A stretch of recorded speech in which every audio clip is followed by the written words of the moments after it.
Under a moonless sky, the infamous Blackwood Forest loomed menacingly. Locals whispered about the endless whisper, a chilling breeze carrying voices of the lost. Few dared enter, but those who did never returned unchanged.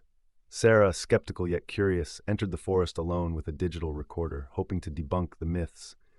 As she ventured deeper, the atmosphere turned oppressive. Every rustle, every snap of a twig seemed amplified, echoing unnaturally. The air thickened with an unspoken dread. Suddenly, the recorder crackled to life, capturing what sounded like a child's laughter, though the air around her was deathly silent. Sarah paused, heart racing, but pressed on, convinced it was a prank.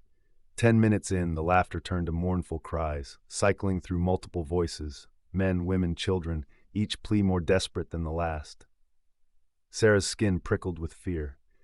Just as she decided to leave, she discovered a weathered, half-buried sign, Forest of Echoes, return once you hear your own voice. Her own voice, distorted and shrill, joined the cacophony on the recorder, chilling her to the core. She couldn't recall speaking. Panicking, she traced her steps, hearing familiar phrases she'd spoken days prior echoing from the trees. It was as if the forest siphoned voices from her memory, amplifying them with eerie fidelity. Hours passed with no end in sight. Her compass spun wildly, and her phone's GPS failed. Bordering on hysteria, Sarah dropped the recorder, sprinting towards a tiny flicker of light in the trees. She breached the forest's edge, collapsing on the ground, drenched in cold sweat. Locals found her at dawn, shivering and silent.